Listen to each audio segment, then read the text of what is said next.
what we saw the last maybe 10 days, 2 weeks of December, is that people understood that there is something going on in the opposition. Because when people come, 1 million people, they come on Sunday, they protest, and the opposition is not given any clear plan. They're not doing anything. Timoshenko, out of prison, she sent a clear plan what should be done. One of the first beaches people got together. It was point number one. Appoint a person who is very well respected in the law enforcement authorities, and make them negotiate so that the law enforcement authorities, they take the side of people. Point number two, appoint very well respected diplomats so that they go and they discuss with all the embassies with the West, that the West supports the opposition rather than Yanukovych. And this was read from Vichy, one of the first, like early December, I think maybe 1st of December they read it already. Tимошенко set out a plan.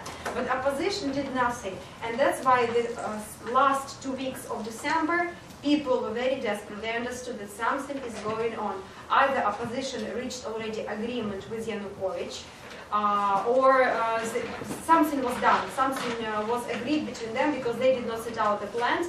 And people were screaming, give us at least one leader.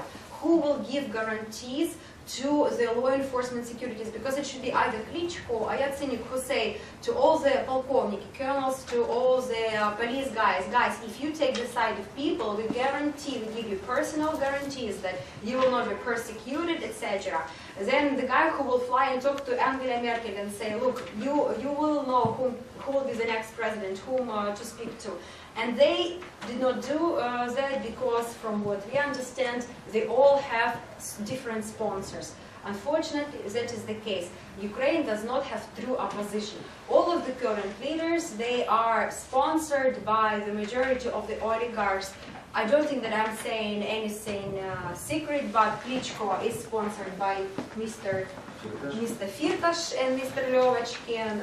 Yatsenyuk, well, the idea that he's sponsored by Dnipropetrovsky clan, so-called Dnipropetrovsky clan, Коломойский, etc. And we have Svoboda, who is sponsored by Клюев brothers. And Yatsenyuk is a very frequent visitor to Клюев administration also.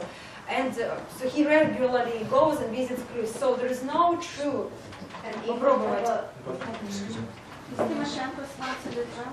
Tимошенko was always, first of all, she is a very wealthy person herself, but she was always very well backed up by Dnipropetrovsky clan. It was common knowledge that Коломойский and the other guys were always supporting her and sponsoring her. Let's pause before we have two more questions, and then we'll go to the video.